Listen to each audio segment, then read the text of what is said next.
देखा था। आज हम देखने वाले हैं पाइथन के पास एक बिल्ट इन फंक्शन होती है। ठीक है, इनबिल्ट मीन्स होता है पहले से बने हुए फंक्शंस होते हैं, उन फंक्शनों के साथ ना हम छेड़छाड़ नहीं कर सकते हैं। ठीक है, लेकिन हम उनका यूज कर सकते हैं। ठीक है, अब वो कौन सा होता है? पहला फंक्शन होता है मैथ नाम का फंक्शन। ठीक है, मैथ नाम का फंक्शन होता है जो बिल्कुल प्रीफिक्स होता है। ठीक है, प्रीफिक्स से मेरा मतलब है जैसे कि मैं अपने VS कोड पे आया, सबसे पहले इंपोर्ट कर दूंगा किसको? मैथ नाम के फंक्शन को। ठीक है, ये मैंने इंपोर्ट कर दिया। ओके, अब मैंने कोई भी एक वेरिएबल लिया, कोई भी वेरिएबल लिया और जो मेरा मैथ है उससे कहा सेल।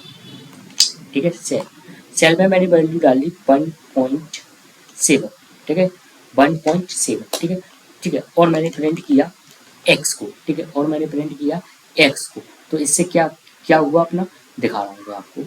ठीक है, दिखा रहा हूँ। ठीक है, ठीक है, इसे मैंने टर्मिनल में रन किया। ठीक है, टर्मिनल में रन किया तो आउटपुट मेरा क्या आया वो मैं देख रहा हूँ। ठीक है, देखो आउटपुट आएगा मेरा 2। ठीक है, वाई 2 क्यों? ठीक है, ध्यान रखो। देखो मैंने एक कमेंट डाला, इसमें लिखा 2 इसलिए दिया, सेल फंक्शन जो होता है ना वो अपवर्ड, ठीक है, अपवर्ड नियरेस्ट, ठीक है, नियरेस्ट, ठीक है, ठीक है, नियरेस्ट इंटीजर वैल्यू देता है। ठीक है, इंटीजर वैल्यू से मेरा मतलब है पॉइंट वैल्यू को रिमूव कर देता है।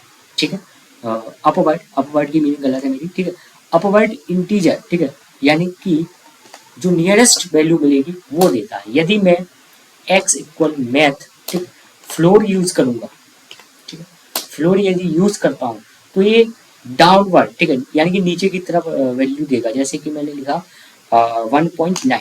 ठीक है, 1.9। ठीक है, और एक काम करता हूँ, इसे अभी कमेंट कर देता हूँ। ठीक है, ये वाला मैं आपको आई होप ये चीज़, ठीक है, आई होप आपको ये चीज़ समझ आ गई होगी। ठीक है, 1 मिनट, इसे मैंने कमेंट कर दिया। ठीक है, और इसे मैंने कमेंट कर दिया। ठीक है, ठीक है, और ठीक है, कमेंट करिए। ठीक है, अब कौन सा वर्ड करेगा? ये वाला। ठीक है, मैंने कहा फ्लोर, फ्लोर में वैल्यू डाली 1.9, तो इसका आउटपुट भी 2 आना चाहिए, लेकिन नहीं आएगा, इसका आएगा 1। क्यों आएगा? ये अपवर्ड यानी कि नीचे की तरफ देखती है इंटीजर वैल्यू, ये ऊपर की तरफ वैल्यू देखती है, तो इसका आउटपुट आएगा 2, इसका आउटपुट आया अपना 1। ठीक है, इस तरीके से ये वर्क करते हैं ये फंक्शन। ठीक है, ठीक है, और दूसरा फंक्शन क्या है इसमें? दूसरा फंक्शन भी बता रहा हूँ मैं इसमें। ठीक है, जैसे कि सपोज मान के चलो, चलो ये चीज़ मैं हटा रहा हूँ। ठीक है, कुछ और दिखा रहा हूँ, इसलिए हटा रहा हूँ ताकि, ठीक है, ये मैं कमेंट कर देता हूँ। ठीक है, नो इशू। ठीक, कमेंट कर दिया। कमेंट का मतलब हुआ ये कोड वर्क नहीं करेगा। ठीक है, एक मैंने लिया मिन नाम का वेरिएबल लिया, जिसमें मैंने 3 वैल्यू डाल दी, 2, 7 और 1। ठीक है, और मैंने कहा अब आप प्रिंट करा दो एक्स को, तो आउटपुट क्या आना चाहिए? आउटपुट इन तीनों में से जो मिनिमम वैल्यू मिलेगी, यानी कि जो सबसे छोटी वैल्यू मिलेगी, वो हमें आउटपुट इनमें से आउटपुट आ जाएगा। सबसे छोटी वैल्यू क्या है? 1, तो आउटपुट क्या आना चाहिए? 1। ठीक है, तो मैं इसे रन करता हूँ, पहले इसे टर्मिनल को अगेन रन करता हूँ, तो आउटपुट आना चाहिए मेरा 1। ठीक है, और मेरा ना टर्मिनल कभी कभी गड़बड़ कर देता है। ठीक है, तो मैं इसे बंद करके फिर से रन करता हूँ। ठीक है, ठीक है, तो मैंने कहा मिनिमम वैल्यू को प्रिंट कराओ। ठीक है, मिनिमम वैल्यू को प्रिंट कराओ। ठीक है, तो आउटपुट क्यों नहीं आया मेरा? ठीक है, मैं इसको बंद करता हूँ, मेरा टर्मिनल सही से काम नहीं कर रहा। ठीक है, अब आ जाएगा आउटपुट। ठीक है, उसी तरीके से मिन होता है, इसी तरीके से एक मैक्स भी होता है अपने पास। ठीक है, मेरा आउटपुट आ गया। ठीक है, यदि मिन की जगह मैं मैक्स का यूज कर दूंगा तो ये क्या करेगा? इन तीनों में से मैक्स वैल्यू को निकाल के दे देगा। ठीक है, क्या वैल्यू निकाल के देगा? मैक्स वैल्यू निकाल के दे देगा। तो मैक्स क्या है इसमें से? 7। देखो आउटपुट आ गया मेरा 7। अगर आपको ये चीज़ समझ आ गई होगी, ये फिक्स प्री फिक्स है पाइथन में। पाइथन में पहले से दिए हुए हैं, इनके साथ अपन छेड़छाड़ नहीं कर सकते। ठीक है, ठीक है, ये चीज़ मैं हटा रहा हूँ। ठीक है, ये भी हटा रहा हूँ। अब मैंने कहा, ठीक है, x इक्वल abs, एक abs नाम का वेरिएबल होता है, जिसमें सपोज मान के चलो मैंने वैल्यू डाल दी पॉइंट कुछ भी इस तरीके की वैल्यू डाल दी, और मैंने कहा मुझे प्रिंट करा के दे दो x को। ठीक है, प्रिंट करा के दे दो x को। इसका मतलब हुआ कि जब भी मैं प्रिंट कराऊंगा तो ये जो माइनस में वैल्यू है ना, ये पॉजिटिव में वैल्यू मुझे रिटर्न करके देगी और इंटीजर वैल्यू देगी। ठीक है, सॉरी, पॉजिटिव में वैल्यू रिटर्न कर देगी, क्योंकि मैंने लिखा -8.5, पॉजिटिव वैल्यू आई 8.5, ठीक है। तो ये जब भी हम इसको रन करते हैं आउटपुट हमारा आता है पॉजिटिव में, ठीक है, नेगेटिव को पॉजिटिव में करता है ये, ठीक है, एडीएस नाम का, ठीक है। ठीक है, ये आ गया 8.5। ओके, आई होप आपको ये चीज़ समझ में आएगी, ठीक है। तो ये फिक्स फंक्शन होते हैं अपने पाइथन में, ठीक है। ठीक है, और एक और होता है इसमें पावर नाम का, ठीक है, एक और होता है पावर नाम का, ठीक है, एक और होता है पावर, जो आपकी पावर निकाल के देता है, ठीक है। जैसे कि मैंने पावर, सॉरी, ठीक है, पावर नाम का होता है जिसमें 2 की पावर 3 डाल दी, ठीक है। तो आउटपुट क्या आना चाहिए 3, ठीक है, 2 की पावर 3, 8 आना चाहिए ना, ये आ गया 2 की पावर 3, फर्स्ट सेकंड पावर होती है उस पर, ठीक है। तो मैंने कहा 2 की पावर 3 निकाल दी, ठीक है, तो 2 की पावर 5। इसी तरीके से एक स्क्वाड नाम का भी होता है अपने पास, स्क्वाड, ठीक है। स्क्वाड में क्या होता है, हमारे पास 2 वैल्यू पर नहीं होती, ठीक है। स्क्वाड की आई होप मैं मीनिंग गलत लिख रहा हूँ, स्क्वाड, ठीक है। तो मैथ डॉट, अरे math MATH, math dot squad, ठीक है, स्क्वाड नाम का, जिसमें हमने कोई भी वैल्यू डाली 64, इसका स्क्वाड निकालो, तो इसका स्क्वाड क्या आना चाहिए, वो आ गया 8, ठीक है, ये आउटपुट आ गया 8, ठीक है।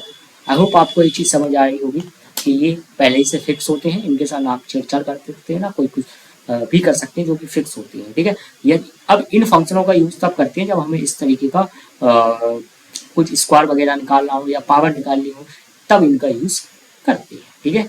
तो ये था स्क्वायर, ठीक है, और पाई भी निकाल सकते हैं हम, पाई, ठीक है। पाई से क्या मतलब है मेरा, जैसे कि मुझे पाई वैल्यू चाहिए, मुझे ना पाई वैल्यू पता नहीं है, ठीक है, तो मैं इस तरीके से पाई वैल्यू को निकाल सकता हूँ 3.14, ये, ठीक है, पाई वैल्यू, ठीक है। तो ये फिक्स होते हैं फंक्शंस, ठीक है, ठीक है। ये थे मैथ के फंक्शंस, ठीक है, ये थे मैथ के एग्जाम्पल, ठीक है। उसी तरीके से अपने पास एक डेट नाम का होता है, ठीक है, डेट नाम का होता है, वो अपन को डेट वगैरह निकाल के देता है, ठीक है, डेट निकाल के देता है। जैसे कि मैंने कहा इंपोर्ट करो डेट टाइम, डेट टाइम, ठीक है, डेट टाइम नाम का होगा, ये कोई भी एक वेरिएबल ले लिया और मैंने कहा इस डेट टाइम से कि मुझे ना अभी की डेट चाहिए, ठीक है, तो अभी की आप डेट निकाल सकते हो, टाइम जोन निकाल सकते हो, ठीक है, ये सब मुझे चाहिए, ठीक है।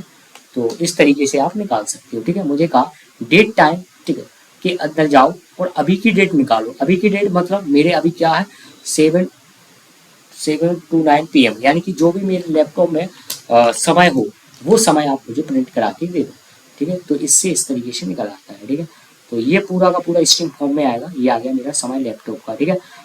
2026 यानी कि 2026 1/3, ठीक है, जो भी हो वो इसने निकाल के दे दिया। लेकिन मैं चाहता हूँ, मैं क्या चाहता हूँ कि मैंने कहा एक्स से कि आप सिर्फ मुझे ईयर निकाल के, सिर्फ ईयर, अभी की ईयर क्या चल रही है, ठीक है, तो 2026 चल रही है ना, तो वही मुझे सिर्फ ये ईयर निकाल के देगा। उसी तरीके से यदि मैं मंथ का यूज करूंगा तो मुझे मंथ मिलेगा, टाइम का यूज करूंगा तो टाइम निकल के मुझे आएगा, ठीक है। आई होप ये थोड़ा दिक्कत कर रहा है, तो मैं देखता हूँ संपर्क चला के कहाँ पे दिक्कत कर रहा है, या ठीक है। इसमें क्योंकि फंक्शन अब पहले लगा चुके हैं ना, अब फिर से यूज नहीं करेंगे फंक्शन, ठीक है। ईयर आ गई अपनी 2026, ठीक है। अब ईयर की जगह मैं मंथ यूज कर करके देखता हूँ, और मैंने मंथ देखा, ठीक है, और देखता हूँ क्या आउटपुट आता है, ठीक है। ठीक है, मैंने इसे रन किया, ठीक 1, ठीक है, फर्स्ट मंथ है मेरा, ठीक है। वो जो भी आपका आउटपुट आएगा वो आपके लैपटॉप के अकॉर्डिंग आएगा कि आप लोग आपके लैपटॉप में टाइम क्या है, ठीक है, तो उसी को फाइंड करेगा, ठीक है। तो ये था डेट का, ठीक है। थोड़े और एग्जाम्पल देखता हूँ, ठीक है, ठीक है। सपोज मान के चलो आपको ईयर, ठीक है, किसी दूसरे फॉर्मेट में चाहिए। दूसरे फॉर्मेट से मेरा मतलब कि आपकी जो भी पूरा का पूरा डेटा आ रहा था इसके पास, ठीक है, स्ट्रिंग टाइप, यानी कि ये अभी सॉरी, ठीक है, अभी हमारा डेटा कैसा आ रहा था, स्ट्रिंग फॉर्म में आ रहा था, मुझे ना एक्चुअल फॉर्म में चाहिए जो अभी चल रहा है, ठीक है। तो मैंने कहा एक्स से कि परसेंटेज क्या निकला, सैटरडे अभी क्या है, आज सैटरडे है इसलिए परसेंटेज ए। अब ये परसेंटेज ए का मतलब क्या है, ये आपको यहाँ पे थोड़े पढ़ने पड़ेंगे, ठीक है, आपको देखने पड़ेंगे डेट्स के, और मैं चलता हूँ डेट्स के पास, ये, ठीक है, ये जब हम स्मॉल ए का यूज करेंगे तो क्या बताएगा शॉर्ट में, वेडनेसडे, ठीक है।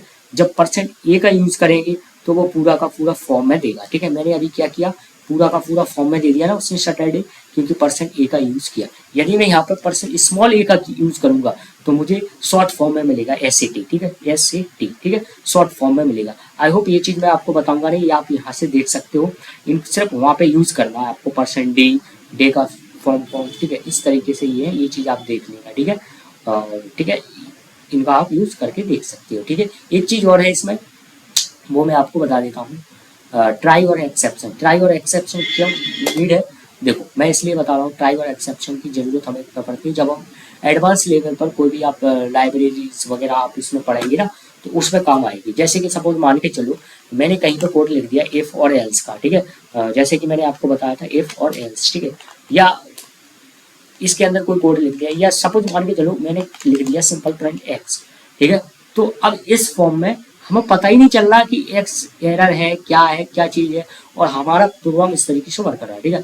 तो अभी एक्स के पास क्या है, एरर आनी चाहिए, हमारे टर्मिनल में क्या आएगी, एरर। देखो आगे क्या है, एक्स आपका डिफाइन ही नहीं है, एक्स आपका डिफाइन ही, तो हमें इस तरीके की एरर ना आए, यानी कि ये डिफाइन है, मतलब हमारे अकॉर्डिंग एरर आए, यानी कि हम चाहते हैं कि जो भी एरर बने हमारे अकॉर्डिंग बने। अभी ये क्या टर्मिनल के अकॉर्डिंग एरर बन रही है, हम चाहते हैं हमारे अकॉर्डिंग एरर बने, ठीक है। कैसे बने एरर, सपोज मान के चलो मैंने,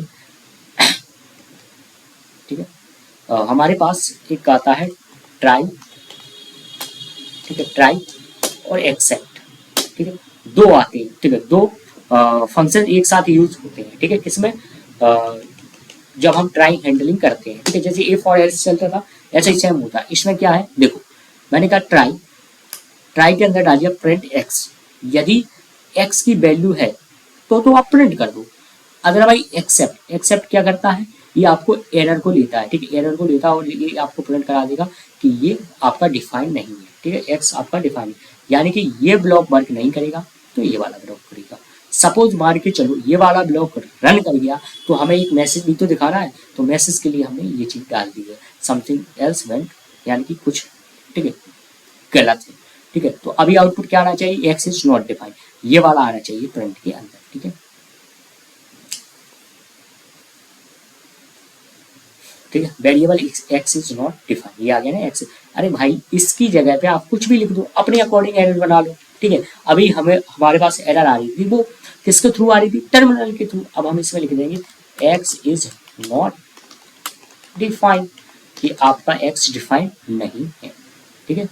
तो ये आ गया एक्स इज नॉट डिफाइंड, ठीक है। अब सपोज मान के चलो मैं एक्स को डिफाइन कर देता हूँ, एक्स के पास 8 है, तो ये वाली एरर तो हमारी चलेगी नहीं, क्यों नहीं चलेगी, क्योंकि यहाँ पे एरर ही नहीं है, एक्स स्क्वायर 8 की वैल्यू प्रिंट हो जाएगी, प्रिंट हो जाएगी तो ये वाला वर्क नहीं करेगा, तो ये प्रिंट करने के बाद ये, ठीक है, सॉरी ये प्रिंट कर देगा कि एक्स की वैल्यू ये आ गई, बस सिंपल, एक्स की वैल्यू 8 आ गई, ठीक है, सिंपल एक्स की वैल्यू क्या आ गई, 8 आ गई। सपोज मान के चलो यदि आपका इस तरीके का प्रोग्राम होता कि आपके पास एरर है, जी हाँ है, ठीक है, तो ये वाला वर्क कर रहा था, एरर है, ठीक है, और सपोज मान के चलो इन दोनों में यदि उसे कुछ समझ में ही नहीं आता तो थर्ड पर्सन हमने बना के रख दिया कि समथिंग इज रॉन्ग, आप इसे हटा सकते हो, इसकी नीड नहीं है, ठीक है। तो ट्राई और एक्सेप्ट दो चलते हैं, ठीक है, प्रिंट, ठीक है, ट्राई और एक्सेप्ट। आप ट्राई और एक्सेप्ट की कब जरूरत पड़ती है, या हम बड़ा कोड लिखते हैं, या हम अपने पाइथन को एसक्यूएल मतलब डेटाबेस से कनेक्ट करते हैं, तब उस समय ये चीज यूज होती है, ठीक है। तो आई होप आपको ये चीज समझ आई होगी, थैंक यू सो मच। ये थे हमारे इनबिल्ट फंक्शन, यानी कि जो पाइथन हमें पहले से प्रोवाइड करा के देता है। Okay, thank you.